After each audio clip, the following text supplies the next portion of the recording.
Hello नमस्कार दोस्तों, आप सभी का स्वागत है। आज के हमारी क्लास में हम अध्ययन करें पाठ सेकेंड सस्य विज्ञान एग्रोनॉमी से। और आज हमारा चौथा लेसन पोषक तत्व व उर्वरक प्लांट न्यूट्रल्स एंड फर्टिलाइजर से हमारा पोषक तत्व का पाठ पूरा हुआ है। अब हम अध्ययन करेंगे उर्वरक या फर्टिलाइजर के बारे में। तो उर्वरक या फर्टिलाइजर क्या होता है? उर्वरक उद्योगों में तैयार किए गए कार्बनिक या अकार्बनिक रसायन होता है। उर्वरक क्या होता है? तो ये उद्योगों में तैयार किया गया कार्बनिक या अकार्बनिक रसायन होता है। ये पौधों को जैविक खाद की तुलना में ज़्यादा मात्रा में वे तुरंत पोषण या पोषक तत्व उपलब्ध कराते हैं। तो पौधों को जैविक खाद की तुलना में ज़्यादा मात्रा में वे तुरंत पोषण या पोषक तत्व उपलब्ध कौन कराता है? तो वो कराता है उर्वरक या फर्टिलाइजर। और उर्वरक उद्योगों में तैयार किए गए कार्बनिक या अकार्बनिक क्या होते हैं? रसायन होते हैं। और जैविक खाद में पोषक तत्व कम मात्रा में वे अधिक समय लेते हैं, जबकि ये कम समय में ज़्यादा मात्रा में तुरंत पोषक तत्व उपलब्ध करने का काम कौन करता है? तो वो करता है उर्वरक या फर्टिलाइजर। विश्व का पहला उर्वरक एसएसपी है। विश्व का पहला उर्वरक कौन सा है? तो वह है SSP, single super phosphate. Single super phosphate विश्व का पहला उर्वरक है, जिसका तैयार किसने किया? तो एसएसपी को तैयार किया गया जस्टस वॉन लेविग ने। किसने? तो जस्टस वॉन लेविग ने एसएसपी उर्वरक तैयार किया गया, जो विश्व का क्या है? पहला उर्वरक है। इसलिए जस्टस वॉन लेविग को उर्वरक उद्योग का जनक कहते हैं। तो उर्वरक उद्योग का जनक कौन है? तो वह है जस्टस वॉन लेविग। जस्टस वॉन लेविग उर्वरक उद्योग का जनक, क्योंकि इसने विश्व का पहला उर्वरक एसएसपी, सिंगल सुपर फास्फेट क्या किया गया? तो इसके द्वारा जस्टस वॉन लेविग के द्वारा क्या किया गया? तैयार किया गया। कौन सा उर्वरक किया गया? तो एसएसपी किया गया। इसलिए इसको क्या कहते हैं? तो उर्वरक उद्योग का जनक कहते हैं। भारत में पहला उर्वरक उद्योग सुपर फास्फेट का था। विश्व में पहला उर्वरक कौन सा है? तो सिंगल सुपर फास्फेट। और भारत में भी पहला उर्वरक उद्योग कौन सा है? तो है सुपर फास्फेट, जो 1906 में तमिलनाडु के रानीपेट स्थान पर स्थापित किया गया था। भारत में पहला उर्वरक उद्योग कौन सा है? तो सुपर फास्फेट का था। जो ये उद्योग कहाँ स्थापित किया गया? तो ये सन 1906 में तमिलनाडु के रानीपेट स्थान पर स्थापित किया गया। तो सुपर फास्फेट का पहला कारखाना 1906 में तमिलनाडु के रानीपेट स्थान पर स्थापित किया गया। और भारत में पहला निर्मित व काम में लिया जाने वाला उर्वरक एसएसपी था। विश्व में पहला उर्वरक कौन है? तो एसएसपी, सिंगल सुपर फास्फेट है। और भारत का पहला भी उर्वरक कौन सा है? तो वो भी सिंगल सुपर फास्फेट है। तो भारत में पहला निर्मित काम में लिया जाने वाला उर्वरक कौन सा है? तो है एसएसपी। भारत में सबसे अधिक निर्मित एवं फसलों में दिया जाने वाला उर्वरक कौन सा है? तो वो है यूरिया। तो नाइट्रोजन यूरिया क्या है? भारत में सबसे अधिक निर्मित फसलों को दिया जाने वाला उर्वरक है। भारत में सबसे अधिक निर्मित फसलों को दिया जाने वाला उर्वरक कौन सा है? तो है यूरिया। और कितना दिया जाता है? तो लगभग 85% जरूरत स्थानीय उत्पादन की पूर्ति से होती है। तो सबसे अधिक भारत में निर्मित फसलों को दिया जाने वाला उर्वरक कौन सा है? तो है यूरिया। और नाइट्रोजन उर्वरकों में सर्वाधिक निर्मित व उपयोग होने वाला उर्वरक कौन सा है? तो अब बात करते हैं, सबसे पहले हम करते हैं नाइट्रोजन की। तो नाइट्रोजन उर्वरकों में सर्वाधिक निर्मित व उपयोग होने वाला उर्वरक कौन सा है? किसमें? तो नाइट्रोजन उर्वरकों में। नाइट्रोजन उर्वरकों में सर्वाधिक निर्मित व उपयोग होने वाला उर्वरक है यूरिया। नाइट्रोजन उर्वरकों में कौन सा है? तो यूरिया। नाइट्रोजन उर्वरकों में कौन सा है? वो है यूरिया। अब बात करते हैं हम फास्फोरस की। फास्फोरस उर्वरकों में सर्वाधिक निर्मित उपयोग होने वाला उर्वरक है डीएपी। नाइट्रोजन में तो है यूरिया। और फास्फोरस उर्वरकों में सर्वाधिक निर्मित उपयोग होने वाला उर्वरक कौन सा है? तो है डीएपी, डाई अमोनियम फास्फेट। क्या है? तो di ammonium phosphate, DAP. Nitrogen में सर्वाधिक निर्मित यूरिया। और फास्फोरस उर्वरकों में सर्वाधिक निर्मित उपयोग होने वाला उर्वरक डीएपी। और पोटाश उर्वरकों में सर्वाधिक निर्मित उपयोग होने वाला उर्वरक है एमओपी। कौन सा है? तो MOP. Nitrogen, urea, phosphorus, DAP, potash, MOP. Nitrogen, urea, phosphorus, DAP, potash, MOP. Potash जनित उर्वरकों के लिए भारत आज भी विदेशी आयात पर निर्भर है। तो पोटाश जनित उर्वरकों के लिए भारत क्या है? आज भी किस पर निर्भर है? तो विदेशों पर निर्भर है। Rashtriya chemical and fertilizer limited कपसा चित्तौड़ राज्य में डाई अमोनियम फॉस्फेट डीएपी खाद का कारखाना है। तो Rashtriya chemical and fertilizer limited ये कपसा चित्तौड़ में राज्य का क्या है, डीएपी खाद का कारखाना है। डाई अमोनियम फॉस्फेट का कारखाना कहाँ पर है, तो वो है कपासन चित्तौड़गढ़ में। तो Rashtriya chemical and fertilizers limited Kapasan Chittor राज्य में डाई अमोनियम फॉस्फेट या डीएपी खाद का कारखाना है। तो डीएपी खाद का कारखाना कहाँ है, तो वो एक कपासन चित्तौड़गढ़ में। और कौन सी कंपनी, तो Rashtriya chemical and fertilizer limited. ये थी राष्ट्रीय केमिकल एंड फर्टिलाइजर लिमिटेड। अब हम बात करते हैं चंबल फर्टिलाइजर लिमिटेड। तो चंबल फर्टिलाइजर लिमिटेड कहाँ है, तो ये गडेफान कोटा ये राज्य में यूरिया खाद बनाने का कारखाना है।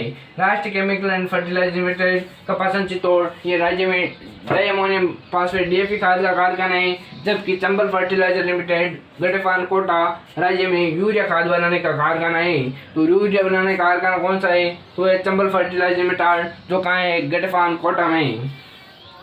अब बात करते हैं Shri Ram chemical and fertilizer limited. Shri Ram chemical and fertilizer limited ये कहाँ पर है, तो ये रामनगर कोटा में। राज्य का सबसे बड़ा उर्वरक उत्पादक कारखाना कौन सा है, तो है Shri Ram chemical and fertilizer limited. Shri Ram chemical and fertilizer limited तो ये कहाँ है, श्री राम से है, तो ये रामनगर कोटा में है। तो ये कहाँ है, तो रामनगर कोटा में। कौन सा कारखाना है, तो Shri Ram chemical and fertilizer limited. वो ये राज्य का सबसे बड़ा उर्वरक उत्पादक कारखाना है। तो राज्य का सबसे बड़ा उर्वरक उत्पादक कारखाना कौन सा है, वो है Shri Ram chemical and fertilizer limited.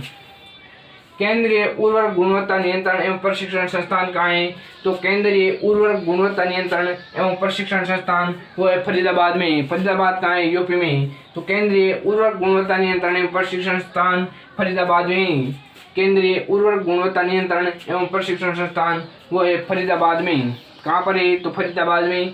और भारत में उर्वरक नियंत्रण अध्यादेश 1985 में पारित हुआ। तो भारत में उर्वरक नियंत्रण अध्यादेश कब पारित हुआ, तो 1985 में हुआ। और केंद्रीय उर्वरक गुणवत्ता नियंत्रण प्रशिक्षण संस्थान कहाँ है, तो वह है फरीदाबाद में। केंद्रीय उर्वरक गुणवत्ता नियंत्रण एवं प्रशिक्षण संस्थान वो है फरीदाबाद में। और भारत में उर्वरक नियंत्रण अध्यादेश कब पारित हुआ, तो वह 1985 में। भारत में उर्वरक नियंत्रण अध्यादेश 1985, भारत में उर्वरक नियंत्रण अध्यादेश 1985 में पारित हुआ। अनाज वाली फसलों के लिए एनपीके अनुपात 4:2:1 होता है। तो अनाज वाली फसलों में नाइट्रोजन का अनुपात कितना होता है, 4, फास्फोरस का अनुपात होता है 2 और पोटास का अनुपात है 1, 4:2:1। किसमें, तो अनाज वाली फसलों के लिए एनपीके अनुपात है 4:2:1 काम में लिया जाता है। तो अनाज वाली फसलों के लिए एनपीके अनुपात कितना काम में लिया जाता है, तो 4:2:1। नाइट्रोजन कितनी, 4, फास्फोरस कितना, 2 और पोटास कितना, तो 1। अब बात करते हैं हम दलहनी फसलों के लिए एनपीके अनुपात, तो ये 1:2:1। अनाज वाली फसलों के लिए 4:2:1 और दलहनी फसलों के एनपीके अनुपात है 1:2:1। अनाज वाली 4:2:1 और दलहनी 1:2:1। 421 121 अनाज के लिए 421 और अनाज वाली फसलों के लिए एनपीके अनुपात कितना है, तो 421 और दलहनी फसलों के एनपीके अनुपात है 121। 421 121 421 और 121। भारत में नाइट्रोजन उर्वरकों की उपयोग क्षमता है 30 से 60%। भारत में नाइट्रोजन उर्वरकों की उपयोग क्षमता कितनी है, तो वो है 30 से 60%।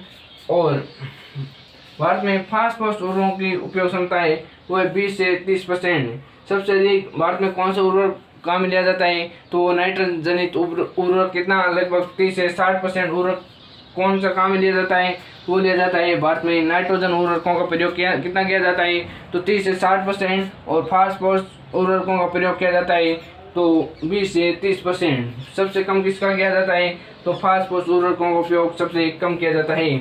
उर्वरकों में नमी ग्रहण करने का क्रम, तो सबसे अधिक ammonium nitrate, urea, ammonium sulphate और CAN। तो उर्वरकों में नमी ग्रहण करने का क्रम है ammonium nitrate, urea, ammonium sulphate और CAN। तो उर्वरकों में नमी ग्रहण करने का क्रम है ammonium nitrate, urea, ammonium sulphate और CAN।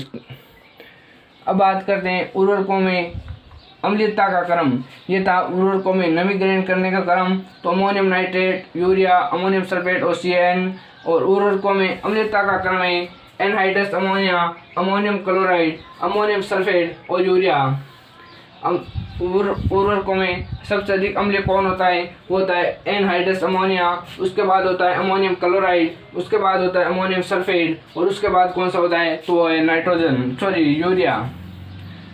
तो उर्वरकों में नमी ग्रहण करने का क्रम है ammonium nitrate, urea, ammonium sulphate और CaN।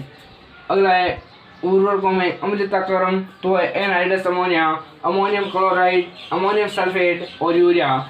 Anhydrous ammonia, ammonium chloride, ammonium sulphate और यूरिया। भारत में नाइट्रोजन उर्वरक हेतु यूरिया की 85% जरूरत स्थानीय उत्पादन की पूर्ति से की जाती है।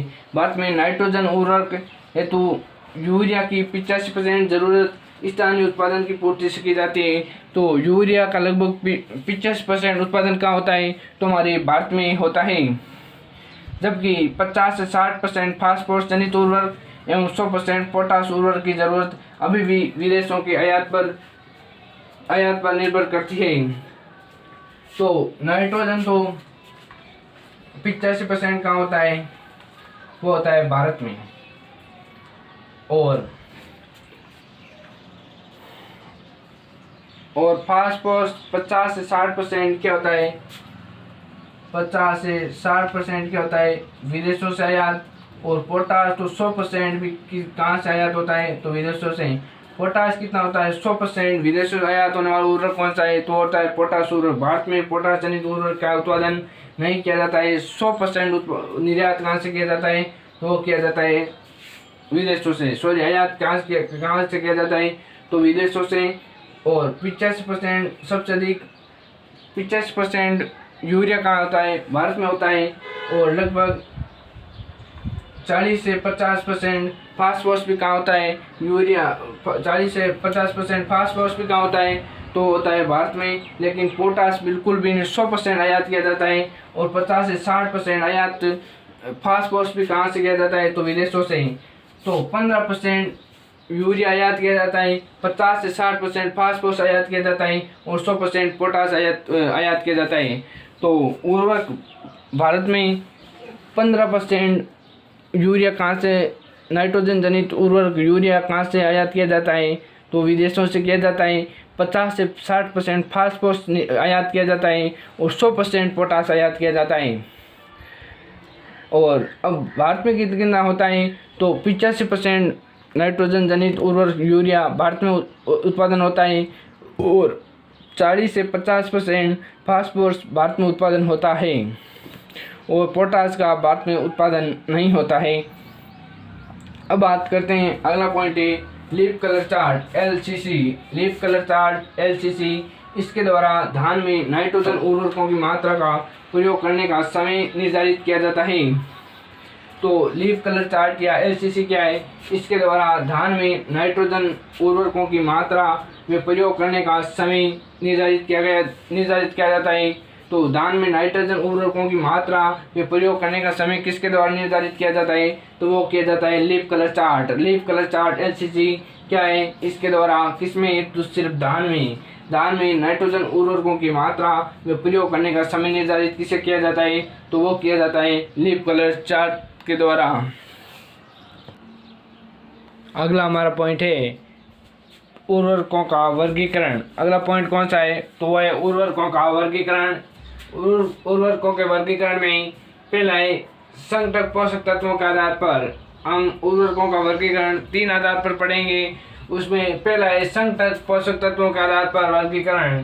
तो संगठक पोषक तत्वों के आधार पर वर्गीकरण भी 3 प्रकार का होता है। पहला है सरल या एकल उर्वरक, दूसरा है जटिल या यौगिक उर्वरक और तीसरा है मिश्रित उर्वरक।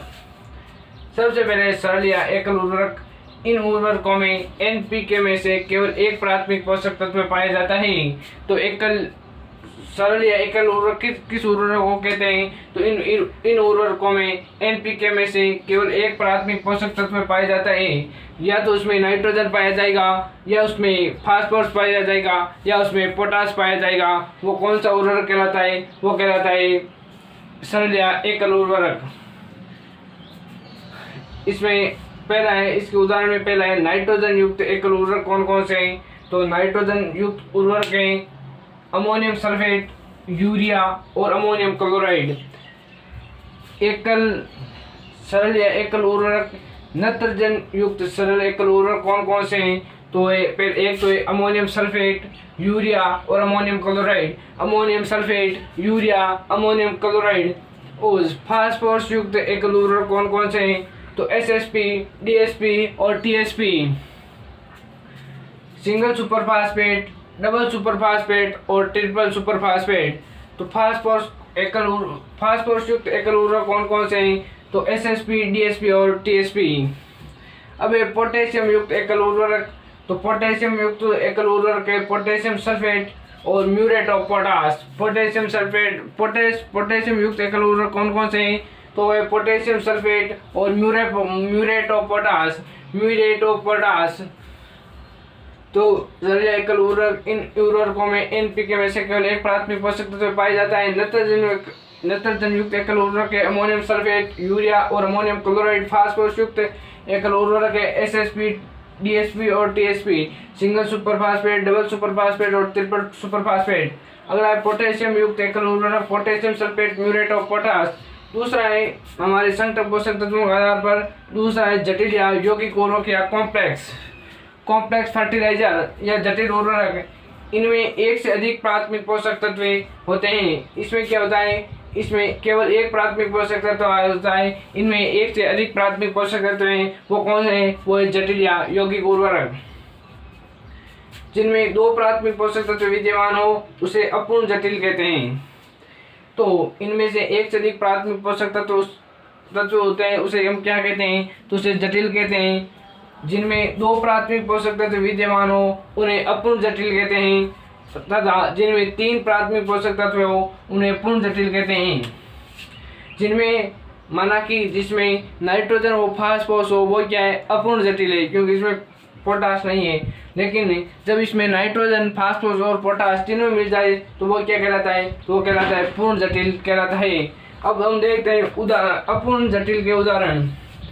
तो जिनमें केवल दो प्राथमिक पोषक तत्व विद्यमान होते हैं वो कौन क्या होता है? अपूर्ण जटिल। इसके उदाहरण है अमोनियम फास्फेट, नाइट्रोफास्फेट और पोटेशियम नाइट्रेट और DAP. Ammonium phosphate, nitrophosphate, potassium nitrate और डीएपी। अपूर्ण जटिल कौन कौन से होते हैं? तो होते हैं ammonium phosphate, nitrophosphate, potassium nitrate और डीएपी। और पूर्ण जटिल जिसमें तीनों ही प्राथमिक पोषक तत्व पाए जाते हैं वो कौन सा होता है? पूर्ण जटिल होता है। और इसका उदाहरण है पोटेशियम नाइट्रोफास्फेट। आपको तीनों ही देख रहे होते हैं, पोटेशियम भी है, नाइट्रोजन भी है और फास्फेट भी है। तो ये कौन सा है? ये पूर्ण जटिल, पोटेशियम पूर्ण जटिल है। पोटेशियम नाइट्रोफास्फेट और एनपीके की विभिन्न ग्रेड जो भी उर्वरक इन तीनों एनपीके से मिले हुए हैं वो सभी क्या है? पूर्ण जटिल है। जिसमें नाइट्रोजन, फास्फेट और पोटेशियम तीनों है वो क्या है? तो वो है पूर्ण जटिल। एनपीके की विभिन्न ग्रेड भी क्या है? ये सभी पूर्ण जटिल है। और जिनमें केवल दो ही प्राथमिक पोषक तत्व पाए जाते हैं वो अपूर्ण जटिल है। अब हमारा तीसरा है मिश्रित उर्वरक। दो या दो से अधिक उर्वरकों को भौतिक रूप से मिश्रित कहते हैं। तो दो या दो से अधिक उर्वरकों को भौतिक रूप से मिश्रित करते हैं उसे क्या कहते हैं? तो उसे मिश्रित उर्वरक कहते हैं। दो या दो से अधिक उर्वरकों को भौतिक रूप से क्या कहते हैं? तो मिश्रित उर्वरक कहते हैं। तो उर्वरक मिश्रण में असंगतता, तो उर्वरक मिश्रण में असंगतता के आधार पर क्या है? कौन कौन सी उर्वरक मिश्रण में असंगतता होती है? तो अमोनिकल उर्वरकों में प्रतिक्रियाशील उर्वरक जैसे चूना, basic sulphur, rock phosphate, calcium cyanamide आदि नहीं मिलाने चाहिए। तो अमोनिकल उर्वरकों में क्या क्या नहीं मिलाना चाहिए? तो चूना, basic sulphur, rock phosphate, calcium cyanamide आदि नहीं मिलाने चाहिए। तो हम क्या अध्ययन करें? हम करें उर्वरक मिश्रण में असंगतता। इसमें पहला है अमोनिकल उर्वरकों में प्रतिक्रियाशील उर्वरक जैसे चूना, basic sulphur, rock phosphate, calcium cyanamide आदि नहीं मिलानी चाहिए। दूसरी असंगतता है जल घुलनशील फॉस्फेटिक उर्वरकों। तो दूसरा असंगतता है जल घुलनशील फॉस्फेटिक उर्वरकों जैसे एसएसपी, टीएसपी और अमोनियम फॉस्फेट को चूनायुक्त उर्वरकों के साथ नहीं मिलाना चाहिए। तो जल घुलनशील फॉस्फेटिक उर्वरकों जैसे एसएसपी, टीएसपी और अमोनियम फॉस्फेट को चूनायुक्त उर्वरकों के साथ नहीं मिलाना चाहिए। तीसरी असंगतता है आसानी से घुलनशील व आर्द्रताग्राही उर्वरक जैसे CAN, यूरिया, पोटाश लवण का मिश्रण बनाने पर ढेलों का निर्माण हो जाता है। तो दूसरी असंगतता क्या थी? तो जल घुलनशील फॉस्फेटिक उर्वरक जल घुलनशील फॉस्फेटिक उर्वरक कौन कौन से हैं? तो सिंगल सुपर फास्फेट और ट्रिपल सुपर फास्फेट और अमोनियम फास्फेट को चूनायुक्त उर्वरकों के साथ नहीं मिलाना चाहिए। तो जल घुलनशील फॉस्फेटिक उर्वरकों जैसे single super phosphate, triple super phosphate और अमोनियम फास्फेट को चूनायुक्त उर्वरकों के साथ नहीं मिलाना चाहिए। और तीसरा है आसानी से घुलनशील व आर्द्रताग्राही उर्वरक जैसे CAN, calcium ammonium chloride. CAN का पूरा नाम क्या है? Calcium ammonium chloride. यूरिया और पोटाश लवण का मिश्रण बनाने पर ढेलों का निर्माण हो जाता है। तो आसानी से घुलनशील व आर्द्रताग्राही उर्वरक जैसे CAN, यूरिया, पोटाश लवण का मिश्रण को बनाने पर ढेलों का निर्माण हो जाता है। तो आसानी से घुलनशील व आर्द्रताग्राही उर्वरक जैसे calcium ammonium nitrate, urea, potash लवण का मिश्रण बनाने पर ढेलों का निर्माण हो जाता है। और चौथी असंगतता है हल्के अम्लीय सुपरफास्फेट द्वारा अम्लों का निर्माण होता है जिससे जूट की बोरियों में उर्वरक प्रयोग उपकरणों को नुकसान पहुंचता है। हल्के अम्लीय सुपरफास्फेट द्वारा अम्लों का निर्माण होता है। तो हल्के अम्लीय सुपरफास्फेट द्वारा किसका निर्माण होता है? तो अम्लों का निर्माण होता है जिसमें जूट की बोरियां व उर्वरक प्रयोग उपकरणों को नुकसान पहुंचता है।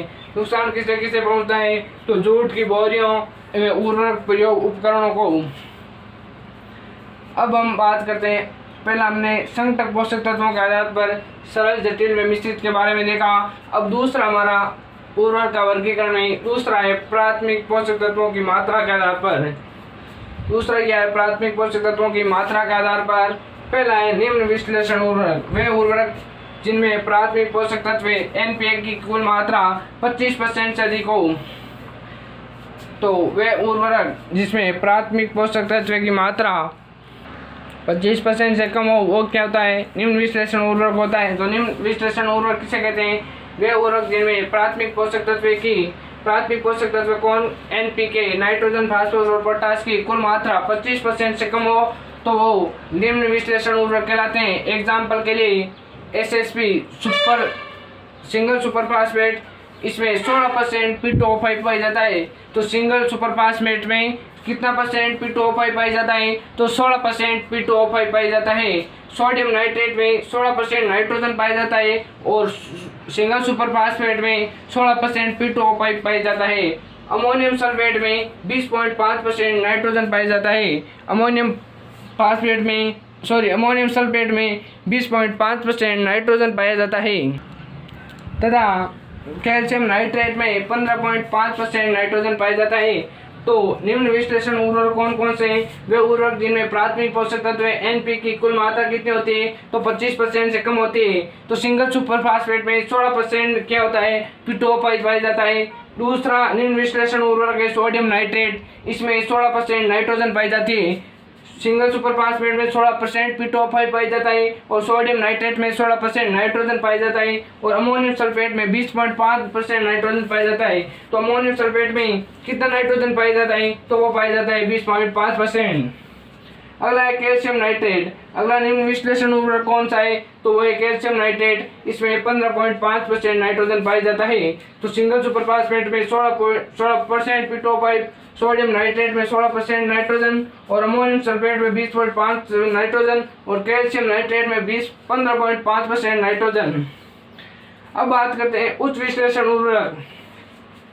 वे उर्वरक जिनमें प्राथमिक पोषक तत्व नाइट्रोजन, फास्फोरस और पोटाश की कुल मात्रा 25% से अधिक हो। तो उच्च विश्लेषण उर्वरक कौन कौन से होते हैं? तो वे उर्वरक जिनमें अब बात करते हैं उच्च विश्लेषण उर्वरक। वे उर्वरक जिनमें प्राथमिक पोषक तत्व नाइट्रोजन, फास्फोरस और पोटाश की कुल मात्रा 25% से अधिक हो क्या कहता है? उच्च विश्लेषण। और 25% से कम हो तो वो कहलाता है निम्न विश्लेषण। और निम्न विश्लेषण कौन कौन से SSP, sodium nitrate, ammonium sulphate और कैल्शियम नाइट्रेट आदि। और उच्च विश्लेषण उर्वरक में कौन से, पहला यूरिया। तो यूरिया में नाइट्रोजन कितना होता है, तो यूरिया में नाइट्रोजन होता है 46%। कितना, तो 46% यूरिया में नाइट्रोजन होता है 46%। अब बात करते हैं अगला है उच्च विश्लेषण उर्वरक है DAP। पहला कौन सा है, यूरिया। यूरिया में 46% नाइट्रोजन पाई जाती है। और अगला है DAP।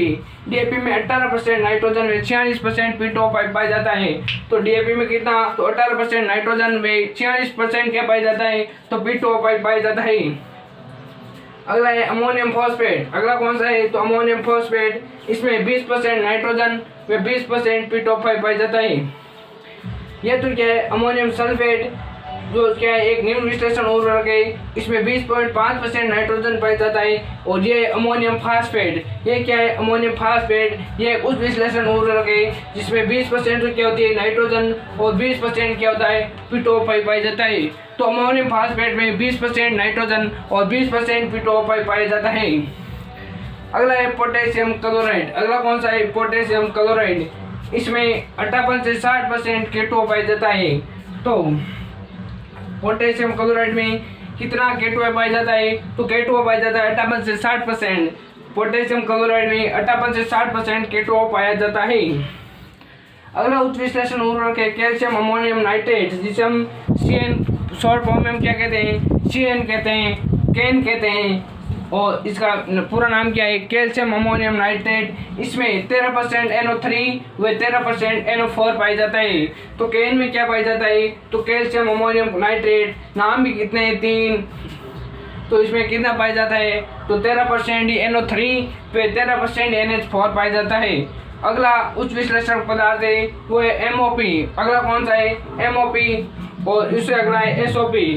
तो उच्च विश्लेषण उर्वरक कौन कौन से हैं, वे उर्वरक जिनमें प्राथमिक पोषक तत्व की मात्रा क्या होती है 25% से अधिक होती है। तो हम उदाहरण देखते हैं। यूरिया में 46% नाइट्रोजन पाया जाता है। DAP में 18% नाइट्रोजन व 46% P2O5 पाया जाता है। अगला है अमोनियम फॉस्फेट। इसमें 20% नाइट्रोजन व 20% P2O5 पाया जाता है। अगला है पोटेशियम क्लोराइड। इसमें 58 से 60% K2O पाया जाता है। अगला है कैल्शियम अमोनियम नाइट्रेट कैन। इसमें 13% NO3 व 13% NH4 पाया जाता है। अगला उच्च विश्लेषक उर्वरक है MOP। और अगला है SOP, MOP SOP। तो दोस्तों ये थी आज की हमारी महत्वपूर्ण क्लास। उर्वरकों का वर्गीकरण हमने देखा। फिर हम अगली क्लास में हमारा अगला पॉइंट और उर्वरकों के अगला वर्गीकरण हम देखेंगे अपनी अगली क्लास में। आशा करता हूँ आज की ये क्लास पसंद आई होगी। तब तक सभी साथियों का तहे दिल से धन्यवाद।